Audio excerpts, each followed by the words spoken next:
Question number 3 में है name the properties use in the following inequalities. Property का ही हमने नेम बताना है। इसमें भी जैसे -3 -2 है, फॉलो द 0 और 1 के इक्वल है।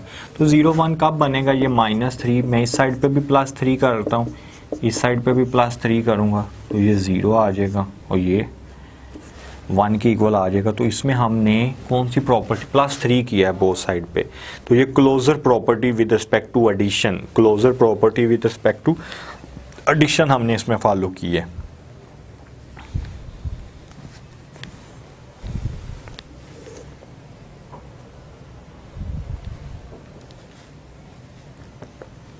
इसी तरह अगर मैं ये देखता हूँ -5 -4 +2 20 ग्रेटर देन 16। तो इसमें देखें, इसमें हमें बोथ साइड पर 4 से मल्टीप्लाई अगर मैं करता हूँ, -5 को -4 से मल्टीप्लाई किया है, फिर -4 को -4 से मल्टीप्लाई किया है, देन 20 ग्रेटर देन 16 आ गया। तो ये अगर देखें तो ये हमारे पास closure property with respect to multiplication है।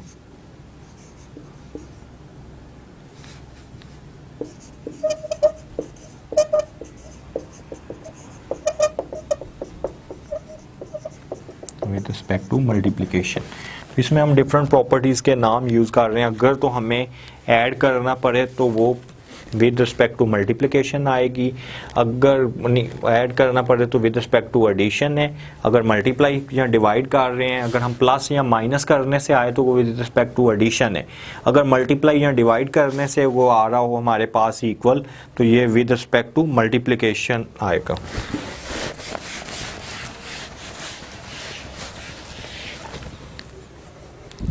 नेक्स्ट अगर हम इस पर आए क्वेश्चन नंबर 5 में, क्वेश्चन नंबर 4, इसमें हमने प्रूव करना है AC + BC = A + B / C के इक्वल है। ठीक है, वैसे तो अगर हम इसका एलसीएम लेंगे तो इसके इक्वल आ जाएगा, लेकिन हमने विद प्रॉपर्टी को यूज़ करते हुए करना है। अगर मैं इसमें राइट हैंड साइड ही ले लेता हूँ, A + B / C, इसे मैं इस तरह भी लिख सकता हूँ, 1/C मैं बाहर लिख देता हूँ, देन A + B के इक्वल आ जाएगा। 1/C मैंने बाहर लिख दिया, A + B आ जाएगा। फिर मैं अगर इसको मल्टीप्लाई करूं, पहले इसको 1/C को A के साथ प्लस 1/C को B के साथ, तो ये A/C आ रहा है, देन ये B/C के इक्वल आ रहा है, तो ये लेफ्ट हैंड साइड के इक्वल है।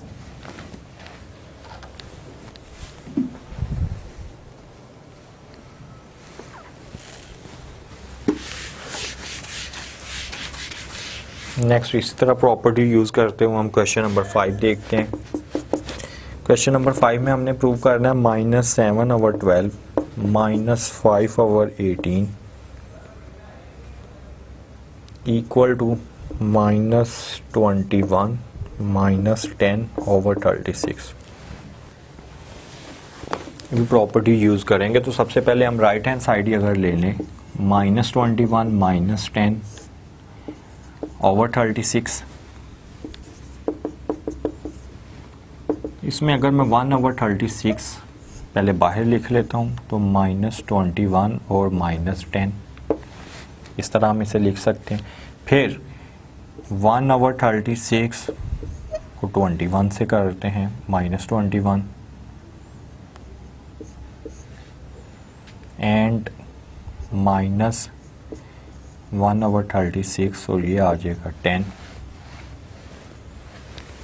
अब इसे हमने 36 है तो 36 को हम लिख सकते हैं 18,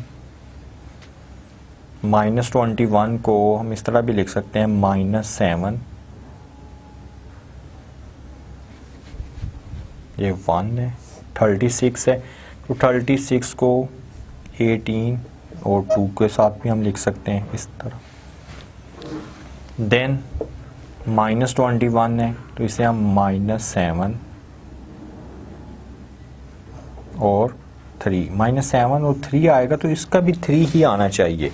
तो 3 36 है तो इसे आप 12 इंटू 3 लिखते हैं। 12 इंटू 3 भी 36 बनता है, क्योंकि जब हम इस पर प्रॉपर्टी अप्लाई करेंगे 1/3 मल्टीप्लाई 3 तो ये हमारे पास मल्टीप्लिकेटिव इनवर्स आ जाएगा। तो जब इसी तरह ये 36 है, इसको भी हमने इसी फॉर्म में लिखना है कि ये -36 को मैं लिख देता हूँ 18 और 2, इसको मैं लिख देता हूँ 10 को 5 और 2, क्योंकि सेम आने चाहिए ना। ये 3 है तो यहाँ पे भी 3 है, ये 2 है यहाँ पे भी 2 है।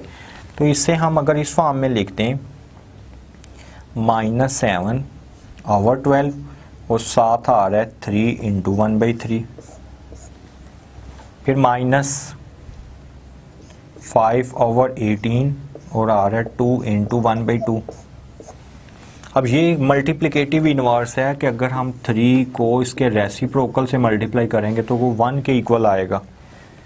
इसी तरह 2 को अगर हम इसके रेसिप्रोकल से मल्टीप्लाई करें तो वो भी 1 के इक्वल आएगा। तो इसमें हम लॉ यूज़ करते हैं मल्टीप्लिकेटिव इनवर्स। तो जब मल्टीप्लिकेटिव इनवर्स यूज़ कर रहे हैं, ये भी 1 के इक्वल, ये भी 1 के इक्वल, रिमेनिंग टर्म आएगी -7/12 और -5/18।